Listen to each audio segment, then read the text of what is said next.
कुंट्यते नैव चौरेणापि न नीयते दानेना क्षयं याति विद्यारत्नम महाधनम। प्रिय छात्रगण, हमने पिछले 5 पाठ में स्वर संधि के बारे में बहुत विस्तार से चर्चा किए हैं और पार्ट 1 पार्ट 2 में स्वर संधि के ऊपर, संधि के विभाग के ऊपर, संधि किसे कहा जाता है इसके ऊपर हम चर्चा किए थे। और पार्ट 3 पार्ट 4 एंड पार्ट 5 ये 3 पार्ट में हम लोग स्वर संधि के ऊपर विशेष चर्चा किए हैं। आज हम लोग व्यंजन संधि के बारे में चर्चा करेंगे। मैं इन संधियों को पार्ट पार्ट इसलिए करता हूं ताकि तुम लोग अच्छी तरह समझ पाओगे और ज़्यादा समय उसके लिए ना देकर अच्छी तरह समझ पाओगे। इसलिए मैं हर संधि को छोटे छोटे पार्ट में विभाजित करता हूं और तुम लोग उसको ज़्यादा समय ना दे के कम समय में तुम लोग संधि को धीरे धीरे समझ पाओगे। तो हम आज व्यंजन संधि के बारे में हम चर्चा करेंगे और ये व्यंजन संधि भी 3 पार्ट में हम लोग उसको समझाने के लिए कोशिश करेंगे। पहले आज हम व्यंजन संधि में जो पहले मोनुस्वर और परस वर्ण ये दोनों के ऊपर हम आज पढ़ाएंगे और ये वीडियो को अंत तक तुम लोग देखने के लिए जरूरी है। आइए चलते देखते हैं। इधर मोनुस्वारः, उसकी संज्ञा क्या है? ये पदांत में म हलंत होगा, मतलब किसी पद के अंत में म हलंत होगा। और दूसरा शब्द का मतलब जोड़ के बाद जो शब्द आएगा, तो दूसरा शब्द का पहला वर्ण कोई भी व्यंजन वर्ण होगा। कोई भी व्यंजन वर्ण का मतलब होता है क से ह तक ये व्यंजन वर्ण होता है। उसमें वर्गीय व्यंजन वर्ण रहता है और अवर्गीय व्यंजन वर्ण भी रहता है। तो कोई भी व्यंजन वर्ण हो तो म का अनुस्वार बन जाता है। यहाँ ब्रैकेट में अनुस्वार का मात्रा में दिया हूं, तो अनुस्वार बन जाता है। ये पदांत क्या होता है मैं पिछले क्लास में समझाया था। पदांत का मतलब होता है पद पहले क्या है। पद का मतलब क्या है कि कोई भी शब्द जब विभक्ति में जुड़ी जाती है, लकार पुरुष वचन में जुड़ी जाती है, वो पद बन जाता है। जैसे कि अगर हम लोग लेंगे मुनि शब्द, मुनि एक शब्द होता है, जब हम विभक्ति में उसको उतारेंगे जैसे मुनि मुनि मुनयः, या साधु साधु साधवः, या लव धातु का लभते लभेते लभन्ते, या सेव धातु का सेवते सेवते सेवन्ते। इसी तरह जब कोई धातु या शब्द विभक्ति में लकार पुरुष वचन में आ जाते हैं वो पद हो जाता है और पद का अंतिम वर्ण को पदांत कहा जाता है। इसीलिए पदांत में अगर म हलंत होगा और उसके बाद कोई भी व्यंजन वर्ण होगा तो म का अनुस्वार बन जाएगा। देखो पहले एग्जांपल इधर देते हैं, तो मातरम जोड़ वंदे। मातरम एक पद है क्योंकि ये द्वितीय व्यक्ति एकवचन में है, तो वंदे, तो ये जो म हलंत है, मतलब पहला शब्द का जो पद है पदांत में म हलंत है, ये म का इधर अनुस्वार बन गया। देखो इधर अनुस्वार बन गया, तो मातरम वंदे मातरम वंदे। दूसरा एग्जांपल देखते हैं, मधुरम जोड़ हसती। मधुरम एक पद है, मधुर शब्द का प्रथमा व्यक्ति में हो सकता है, द्वितीय व्यक्ति में हो सकता है। तो मधुरम जोड़ हसती, इसके पद का अंत में म हलंत है और हसती ह भी कोई भी व्यंजन वर्ण में आ जाता है, तो इसमें म का ये अनुस्वार बन गया है। तो मधुरम जोड़ हसती मधुरम हसती। तो पत्रम तीसरा एग्जांपल है, पत्रम जोड़ लिखती पत्रम लिखती। पत्रम भी एक पद है, उसके अंत में म हलंत है, ये म का भी ये यहाँ अनुस्वार बन गया है। पत्रम जोड़ लिखती पत्रम लिखती। अनुस्वार का जो म का अनुस्वार होता है उसका और एक पक्ष होता है, जिसे हम लोग पहले बोले थे म पदांत में अगर म हलंत होगा उसके बाद अगर व्यंजन वर्ण कोई भी व्यंजन वर्ण होता है म का अनुस्वार बन जाता है।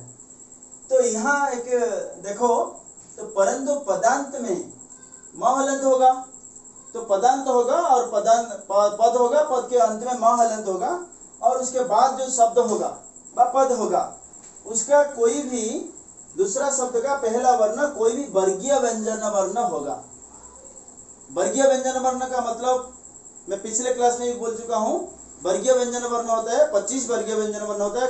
क से म तक को वर्गीय व्यंजन वर्ण बोला जाता है। उसको 5 विभाग में विभाजित किया जाता है। जैसे क च ट त प, जैसे क वर्ग का होता है क ख ग घ ङ, च वर्ग का होता है च छ ज झ ञ, क च ट त, ट वर्ग का होता है ट ठ ड ढ ण, त वर्ग का होता है त थ द ध म, त थ द ध न, प वर्ग का होता है प फ ब भ म। ये जो 25 वर्णों को वर्गीय व्यंजन वर्ण बोला जाता है। तो ये वर्गीय व्यंजन वर्ण अगर उसके बाद हो तो क्या होगा, जो हम लोग पहले जो बोले थे मनुस्वार का म का अनुस्वार होता है कोई भी व्यंजन वर्ण, कोई भी व्यंजन वर्ण में भी वो 25 वर्ण आ जाता है, तो वो जो अनुस्वार बन जाता है। तो वर्गीय व्यंजन वर्ण का जो म हलंत का जो अनुस्वार बन जाता है, उसी अनुस्वार का मतलब वर्गीय व्यंजन वर्ण होगा। उसके बाद म हलंत के बाद अगर व्यंजन वर्ण वर्गीय व्यंजन वर्ण होगा तो क्या होगा ना, जो अनुस्वार हम लोग पहले बनाए थे उसी अनुस्वार का उसी वर्ग का पंचवां वर्ण हो जाएगा। उसी वर्ग का पंचवां वर्ण का मतलब क्या होता है, तो क वर्ग का होता है क्या, क ख ग घ ङ। क होता है पहला वर्ण होता है, ख दूसरा वर्ण, ग तीसरा वर्ण, घ चौथा वर्ण, ङ पंचवां वर्ण। अर्थात क ख ग घ ङ होगा तो म हलंत का ङ हो जाएगा। उसी तरह अगर हम लोग फिफ्थ लेटर अगर पंचवां वर्ण को बोलेंगे, जिसे पहला वर्ग का पहला वर्ण पूरा बोलेंगे तो क च ट त प, दूसरा वर्ण होता है ख छ ठ थ फ, तीसरा वर्ण होता है ग ज ड द ब, चौथा वर्ण होता है घ झ ढ ध भ, पंचवां वर्ण होता है व ञ ण न म। ये जो पंचवां वर्ण होता है, अगर ये म हलंत का जो अनुस्वार बन गया है उसी अनुस्वार का वो विकल्प में तो पंचवां वर्ण बन जाएगा। तो तुम लोग अनुस्वार कर सकते हो या पंचवां वर्ण भी कर सकते हो। तो हम लोग देखते हैं, उसका उदाहरण देखते हैं। जैसे ग्रामम जोड़ गच्छामि, देखो यहाँ ग्रामम एक पद है, उसका अंत में म हलंत है, द्वितीय व्यक्ति एकवचन में ग्रामम होता है, तो ग्रामम जोड़ गच्छामि। ये ग देखो किस वर्ग का ग होता है, क ख ग घ, तो क वर्ग का होता है। देखो पहले के हिसाब से म का अनुस्वार बना दिए, ग्रामम गच्छामि म का अनुस्वार बना दिए। फिर जब हम क्या करेंगे पंचवां वर्ण करेंगे तो क्या करेंगे, ये जो म हलंत का है, ये जो म हलंत है, ये म हलंत का क्या करेंगे, ये ग किस वर्ग का है, क वर्ग का ग है। तो क वर्ग में क्या होता है क ख ग घ ङ, मतलब ये म का जो अनुस्वार हुआ था ये अनुस्वार का फिर ये व हो जाएगा। तो इसमें ग्रामं गच्छामि, तो व हलंत लिख सकते हो या व के नीचे ग भी लिख सकते हो। दूसरा उदाहरण देखते हैं, अयम जोड़ चलती। हम लोग पहले वर्ग का एक उदाहरण दिए हैं, सभी उदाहरण देने के लिए यहाँ जगह कम है, तो हम लोग दूसरा उदाहरण देते हैं। अयम जोड़ चलती, च वर्ग का एक देते हैं। अयम एक पद है, पद का अंत में म हलंत है, चलती। तो देखो यहाँ म हलंत का यहाँ अनुस्वार बना दिए, और इस अनुस्वार का च का पंचवां वर्ण क्या है, च छ ज झ ञ। तो इसमें क्या होता है अयं चलती, आधान्य न्य और चलती, अयं चलती, अयं चलती, अयं चलती, मैंने दोनों से कोई भी तुम लोग लिख सकते हो परीक्षा में। तो तीसरा उदाहरण देखते हैं, फिर क च ट, ट वर्ग का देते हैं उदाहरण। तो अयम जो टिकते, अयम एक पद है, पद का अंत में म हलंत है, तो टिकते, तो पहले में म का अनुस्वार हो गया, फिर इसी अनुस्वार का क्या हुआ ना, ट वर्ग का फिफ्थ लेटर क्या है, पंचवां वर्ण होता है ट ठ ड ढ ण, मतलब ट वर्ग का पंचवां वर्ण होता है ण, तो इसमें होता है अयन टिकते। तो चौथा उदाहरण होता है तम जोड़ त्रायते। तो क च ट वर्ग का एक उदाहरण दिए हैं, तो तम जोड़ त्रायते।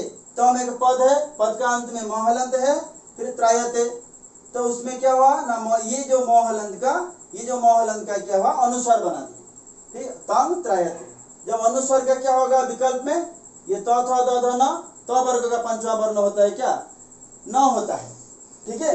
तो इसमें तो तम त्रायते, तो ये जो म हलंत का जो अनुस्वार हुआ ये अनुस्वार का फिर न हो गया। तो फिर पांचवा उदाहरण में देखेंगे, ये पांचवा वर्ग का प वर्ग का, जलम जोड़ पिबती। जलम म हलंत है, जल एक पद है, पद का अंत में म हलंत है, जोड़ पिबती, तो ये म का म हलंत का अनुस्वार बन गया, तो जलम पिबती। फिर जब हम अनुस्वार का क्या करेंगे पंचवां वर्ण बनाएंगे, तो प वर्ग का पंचवां वर्ण क्या है, प फ ब भ म, ये अनुस्वर का फिर म बन गया जलम पिबती। तो इसी तरह हम लोग जो मनुस्वर का एक पक्ष में पूरा सीधा म का अनुस्वर बन जाता है और दूसरे पक्ष में अनुस्वर तो बन जाता है, फिर कभी विकल्प में उसका पंचवां वर्ण भी बन जाता है। तो इसी तरह तुम लोग परीक्षा में अगर आएगा, संधि जोड़ने के लिए आएगा, तुम लोग अनुस्वर वाला कर सकते हो या पंचवां वर्ण वाला कर सकते हो। जब तोड़ने के लिए आएगा तो इसीलिए हम लोग दोनों सीखना चाहिए। इसीलिए अगर ग्रामं गच्छा में अगर संधि आ गया, उसको तोड़ने के लिए हम लोग पता नहीं चलेगा क्या ये वो कहाँ से आया, तो इसे पता चलेगा कि ये पंचवां वर्ण हुआ है, म हलंत का पंचवां वर्ण हुआ, इसीलिए उसको हम लोग सीखना पड़ता है। परसवर्ण मतलब मनुस्वर के बाद हम लोग परसवर्ण, परसवर्ण का मतलब क्या होता है, उसकी संज्ञा अपदांत। तो मनुस्वर का हम लोग पदांत, पद और पद का अंत हम लोग समझाए थे, और अभी अपदांत। अपदांत मतलब उसका कोई भी अर्थ नहीं होगा, मतलब meaningless word, meaningless letter, meaningless word, अर्थहीन शब्द होगा व अर्थहीन वर्ण हो सकता है। तो अपदांत में अनुस्वर होगा, वहां था पदांत में म हलंत है, म हलंत होगा। परसवर्ण में क्या है ना, अपदांत में अनुस्वर होगा। फिर उसके बाद क्या होगा, जो जोड़ के बाद जो दूसरा शब्द होगा, जो दूसरा शब्द होगा वर्गीय व्यंजन वर्ण का कोई भी वर्ण होगा। मतलब वर्गीय व्यंजन वर्ण हम पहले बोला हूं कि क से म तक, क से म तक को, हाँ, क से म तक को हम लोग वर्गीय व्यंजन वर्ण बोलते हैं। तो कोई भी वर्गीय व्यंजन वर्ण होगा तो क्या होगा, तो मतलब होता है अनुस्वर का जो अनुस्वर होगा, अपदांत, अपद के अंत में जो अनुस्वर होगा, तो उसी वर्ग का पंचवां वर्ण हो जाता है। तो अनुस्वर कन्वर्ट हो जाएगा fifth letter in the consonant वर्ग, मतलब उसी वर्ग का पंचवां वर्ण हो जाएगा। समझ गए? तो मतलब उसमें पदांत नहीं होगा, अपदांत होगा, अपद के अंत में अनुस्वर होगा, उसके बाद वर्ग का वर्गीय व्यंजन वर्ण का कोई भी व्यंजन वर्ण होगा, तो उसी अनुस्वर का, ये अनुस्वर का, तो उसी वर्ग का पंचवां वर्ण हो जाएगा। मतलब होता है कि क ख ग घ ङ, तो क ख ग घ ङ का तो होता है वहां हो जाएगा, फिर च वर्ग का न्य हो जाएगा, फिर ट वर्ग का ण हो जाएगा, त वर्ग का न हो जाएगा, फिर प वर्ग का म हो जाएगा। किसका हो जाएगा ना, अनुस्वर बदल जाता है उसी पंचवां वर्ण में।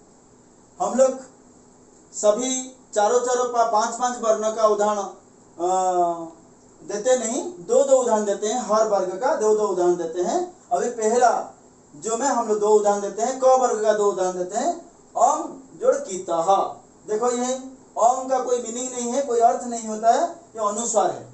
तो अ का अनुस्वर होता है कीतः, कीतः का जो दूसरा शब्द है, दूसरा शब्द का पहला वर्ण क्या है, क है, की नहीं क है, मतलब क हलन जोड़ ई, मतलब क होगा। तो क वर्ग का पंचवां वर्ण क्या है, व है। तो ये अनुस्वर किस में बदल गया ना, वो में बदल गया। तो अम जोड़ कीतः अंकितः, अंकितः वो में, वो के नीचे क दे सकते हो, वह हलन देके तुम लोग लिख सकते हो। तो दूसरा एग्जाम्पल पहला वर्ग का जो होता है क वर्ग का, तो दूसरा एग्जाम्पल देते हैं गंग जोड़ गा। गम भी एक अपद है, उसके ऊपर अनुस्वर है, गा है। गा किस वर्ग का, ग किस वर्ग का ना, क वर्ग का। फिर उसी क वर्ग का फिफ्थ लेटर क्या है, पंचवां वर्ण क्या है ना, वो गंग जोड़ गा, गंगा। ठीक है। अभी दूसरा वर्ग में हम दो उदाहरण देते हैं, क वर्ग के बाद च वर्ग, चम जोड़ चलम। तो देखो चम एक अपद है, अपद के ऊपर अनुस्वर है, ये च वर्ग का पहला लेटर च है, तो च का पंचवां वर्ण क्या है, च छ ज झ ण्य। तो ये अनुस्वर का यहाँ न्य हो गया, आधा न्य च। तो आधा यहाँ जो च हो गया, चम जोड़ चलम चंचलम। फिर दूसरा एग्जाम्पल, दूसरा वर्ग का दूसरा एग्जाम्पल देते हैं, सम जोड़ जय। ज भी च वर्ग का, च छ ज तीसरा वर्ण होता है। तो इसमें जो सम जो होता है, स का अनुस्वर होता है, ये भी एक अपद है, अपद के ऊपर अनुस्वर है। तो ज च वर्ग का है, ये अनुस्वर का क्या, फिर वही यहाँ बन गया है, सम जोड़ जय संजय। फिर तीसरा वर्ग का भी दो उदाहरण देते हैं, जो क च फिर ट वर्ग का देते हैं। कंग जो टकम, देखो कम क अनुस्वर है, फिर टकम ट एक वर्गीय वर्ण है, फिर ये अनुस्वर का ट वर्ग का पंचवा वर्ण क्या है ना, ट ठ ड ढ ण, ये अनुस्वर का ण बन गया। कम जो टकम कंटकम।